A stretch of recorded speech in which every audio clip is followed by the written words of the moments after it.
Hello friends, are classes में आपका स्वागत है। आज हम गणित पेडागोजी का भाग 2 पढ़ेंगे। अध्याय 2 में पढ़ेंगे अपन गणित के सिद्धांत क्या हैं। जब एक शिक्षक किसी भी विषय वस्तु को अधिगम मतलब सिखाना, अधिगम बालकों को करवाना चाहता है तो वह उस विषय वस्तु के लिए कुछ विशेष सिद्धांतों को उपयोग में लाता है, जिससे कि बालक आवश्यक सीमा तक अधिगम कर सके एवं शैक्षिक उद्देश्य की पूर्ति की दिशा में सकारात्मक तथा प्रभावपूर्ण शिक्षण कार्य हो सके। प्रत्येक विषय की भांति गणित के भी कुछ सिद्धांत हैं, मतलब गणित के कुछ सिद्धांत हैं। जब एक शिक्षक बालक को कुछ भी विषय वस्तु पढ़ाता है, सिखाता है, तो उसके लिए कुछ नियम सिद्धांत रहते हैं। उन सिद्धांत के द्वारा पढ़ाता है तो उससे क्या अधिगम एक प्रभावशाली होता है। इसलिए अपन को अधिगम के गणित के सिद्धांत पढ़ना आवश्यक है। सबसे पहले अपन नंबर 1 सिद्धांत पढ़ेंगे, सामाजिक सांस्कृतिक मूल्यों का सिद्धांत। गणित शिक्षण के दौरान जब एक शिक्षक गणित के सामाजिक सांस्कृतिक महत्व को ध्यान में रखते हुए शिक्षण कार्य करता है तथा गणित के सामुदायिक महत्व को स्पष्ट करता है, तो यह सामाजिक सांस्कृतिक मूल्यों का सिद्धांत कहलाता है। जिस समाज में हम रहते हैं, जिस संस्कृति में रहते हैं, समुदाय में रहते हैं, तो वहाँ पर जो दैनिक जीवन में जो भी दिनचर्या करते हैं, वहाँ पर गणित की ज़रूरत पड़ती है।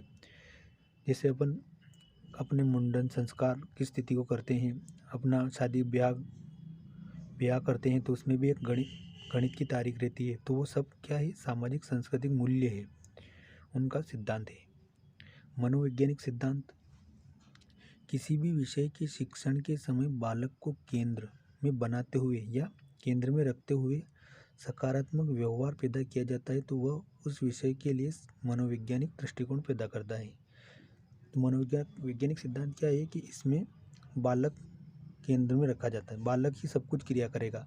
शिक्षक सिर्फ समझाएगा और बालक उस चीज़ को करते जाएगा कि शिक्षक कहेगा बेटा ऐसे करो, ये काम ऐसे करो, तो बालक करता जाता है। तो उसे अपन मनोवैज्ञानिक सिद्धांत कहते हैं।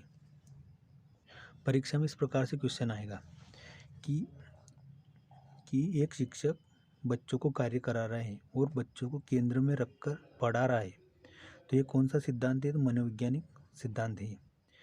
फिर ये पूछेगा कि सामाजिक सांस्कृतिक मूल्यों का सिद्धांत क्या है, तो इसमें समाज से रिलेटेड, अपना संस्कृति से रिलेटेड कुछ भी पूछेगा तो वो सामाजिक सांस्कृतिक मूल्यों का सिद्धांत है।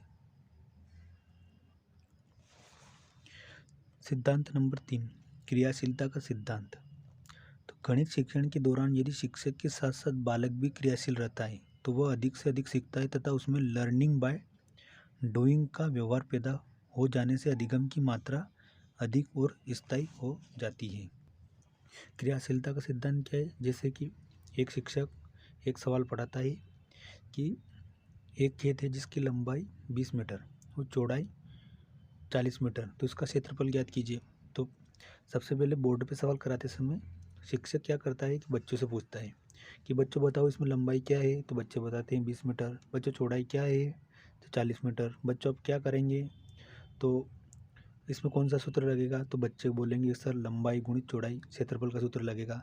तो इस प्रकार की एक्टिविटी में शिक्षक भी पढ़ा रहा है और बच्चे भी क्रियाशील होकर आंसर दे रहे हैं शिक्षक के साथ साथ। तो इस सिद्धांत को क्या बोलते हैं? क्रियाशीलता का सिद्धांत। क्रिया मतलब बच्चा भी साथ साथ क्रिया करता है और शिक्षक भी पढ़ाता है, तो इसे क्या कहते हैं? क्रियाशीलता का सिद्धांत। समवाय का सिद्धांत,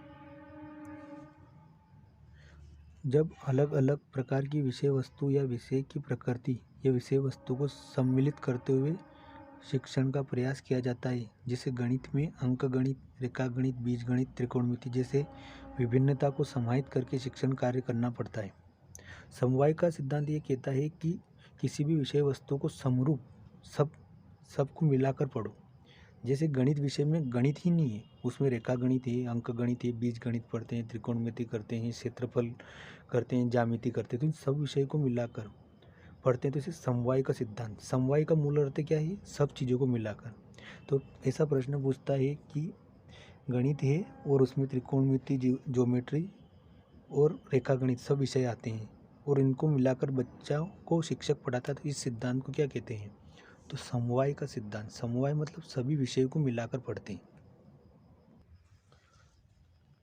नंबर 5 का सिद्धांत पढ़ेंगे, बाल केंद्रित का सिद्धांत। वर्तमान में मनोवैज्ञानिक वातावरण में बालक को केंद्र में रखकर उसके लिए शिक्षण अधिगम की व्यवस्था करना ही बाल केंद्रित शिक्षण सिद्धांत होता है। यह बालक के अधिगम के विकास में योगदान देता है। या तो वो मनोवैज्ञानिक सिद्धांत पूछेगा या बाल केंद्रित सिद्धांत पूछेगा, तो इसके अंदर क्या है, बालक को केंद्र में रखकर शिक्षण कार्य कराया जाता है, उसे बाल केंद्रित अधिगम का सिद्धांत कहते हैं। तो परीक्षा में इसी प्रकार से आएगा कि बालक को केंद्र में रखकर पढ़ाया जाता है, तो वो कौन सा सिद्धांत है, तो बाल केंद्रित सिद्धांत या फिर मनोवैज्ञानिक सिद्धांत, इन दोनों में से एक ही पूछेगा, दोनों ऑप्शन एक साथ नहीं पूछेगा। फिर अगला सिद्धांत है नंबर 6, आवश्यकता पूर्ति का सिद्धांत। तो किसी भी बालक की प्रकृति होती है कि वह उसी विषय वस्तु का अध्ययन करे जिससे उसकी आवश्यकता की पूर्ति हो सके, अर्थात आवश्यकता पूर्ति उसके लिए पुनर्बलन के रूप में कार्य करती है। क्लार्क हल नामक एक मनोवैज्ञानिक है, उन्होंने बोला कि बच्चे को जिस चीज़ की आवश्यकता होगी वो उसी की तरफ भागेगा और उसे पूरा करने को करेगा, अन्यथा वो नहीं करेगा। उसकी आवश्यकता की पूर्ति हो जाएगी तो नहीं करेगा।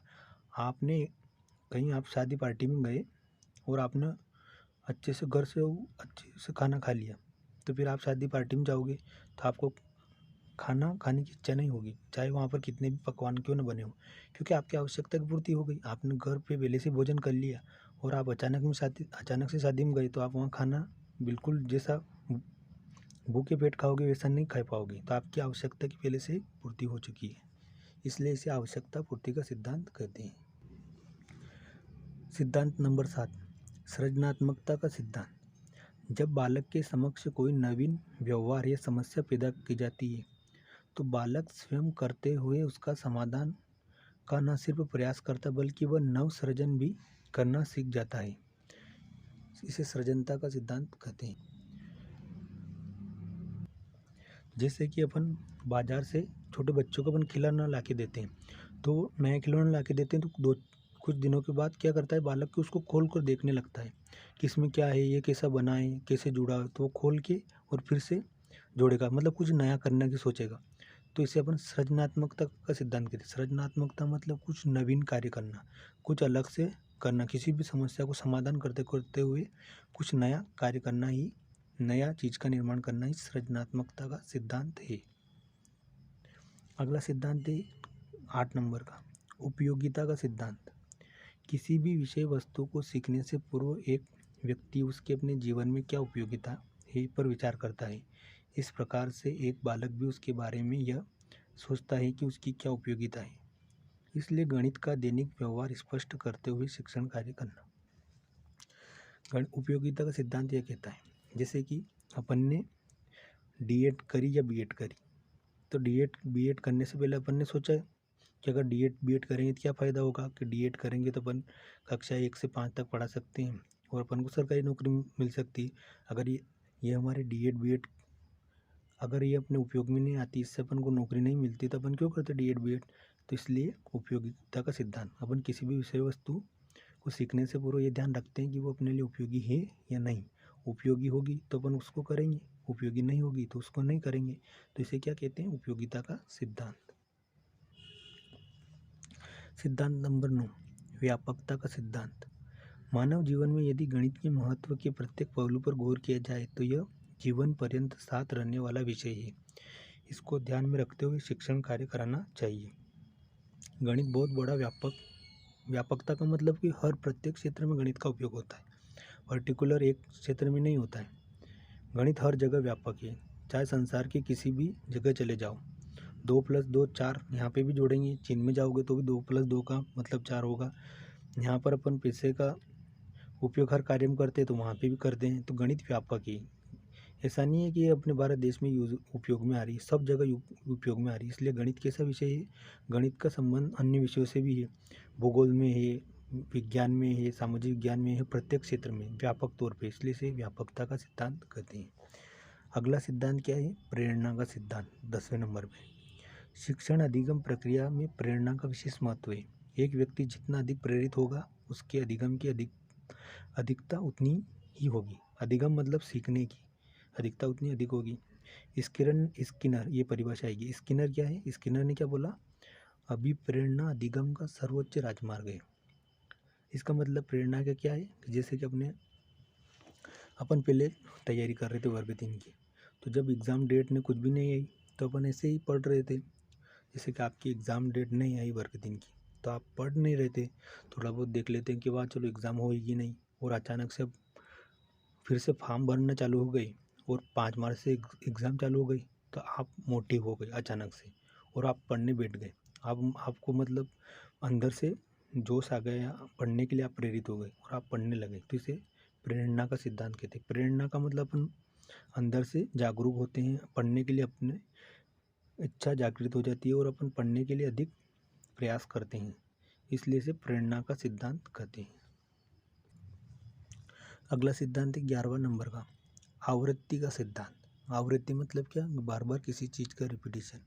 शिक्षक स्वयं भी बालकों को अधिगम, व्यवहार तथा उनकी बुद्धिलब्धि के आधार पर विषय वस्तु की आवृत्ति करे तो बालक को भी अभ्यास आवृत्ति करने के लिए प्रेरित वातावरण पैदा करेंगे।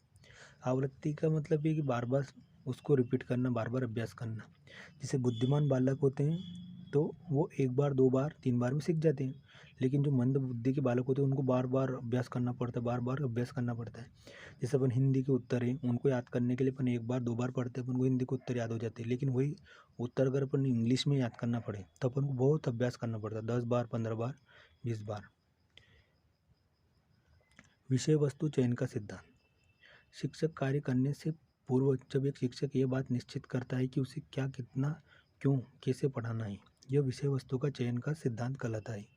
जैसे अपन वर्ग 3 की तैयारी कर रहे हैं तो अपन को ये ध्यान में रखना है कि भाई 150 नंबर का पेपर है और 150 में से अपन को कौन कौन से विषय चुनना है, कौन कौन सा लेना है, इंग्लिश सरल है कि संस्कृत सरल है, तो उन विषय को चयन करना और उसके हिसाब से पढ़ना कि कितना लेवल का पढ़ना। अपन को 1 से 5 तक पढ़ाना है तो कितना लेवल आएगा, कक्षा 8वीं तक का पढ़ना है कि कक्षा 12वीं तक की किताबें पढ़ना। अब ज़्यादा किताबें पढ़ ले तो क्या मतलब उसका। तो विषय वस्तु का चयन का सिद्धांत कि अपन को जितनी ज़रूरत हो ना उतना ही पढ़ना चाहिए और आवश्यकता अनुसार पढ़ना चाहिए। तो विषय वस्तु का चयन का सिद्धांत समझ में आ गया होगा। अब अगला सिद्धांत है उद्देश्य पूर्ति का सिद्धांत। उद्देश्य पूर्ति का सिद्धांत में क्या कहा गया? रिवलिन ने लिखा है कि रिवलिन की एक परिभाषा है कि शिक्षण कार्य उद्देश्यपूर्ण नैतिक प्रक्रिया है, इसलिए एक शिक्षक और शिक्षार्थी दोनों को अपने उद्देश्य का पता होना चाहिए। मतलब कोई भी कार्य कर रहे हैं तो अपन को अपना उस उद्देश्य का पता होना चाहिए। अपन वर्ग 3 की तैयारी कर रहे हैं तो अपना उद्देश्य क्या है कि अपन को 130 प्लस नंबर लाना है, ये अपना उद्देश्य है ताकि अपन को सरकारी जॉब फिक्स हो सके। अगर अपन 130 नंबर नहीं लाएंगे, उस हिसाब से पढ़ाई नहीं करेंगे तो क्या मतलब आएगा। फिर अगला बलदेव भाटिया ने क्या बोला कि बिना उद्देश्य के ज्ञान के एक शिक्षक उस नाविक के समान है जिसे अपनी मंजिल का पता नहीं, और उसके विद्यार्थी उस पतवार विहीन नाव के समान हैं जो लहरों के थपेड़े खाकर किसी भी किनारे से जा टकराएंगे। तो इसका तात्पर्य ये है कि अगर बिना उद्देश्य के पढ़ेंगे, अपन कुछ भी पढ़ेंगे तो अपन को सफलता नहीं मिलेगी और आखिर में अपन को हार मानना पड़ेगी और अपना सिलेक्शन नहीं होगा। इसलिए जिस उद्देश्य के लिए पढ़ रहे हैं वो उद्देश्य रखना चाहिए। अपन ने सोच लिया कि अपन को वर्ग 3 निकालना है तो उसके लिए कुछ भी करो, अपना उद्देश्य निश्चित करके और पढ़ना चाहिए। यही है उद्देश्य पूर्ति का सिद्धांत।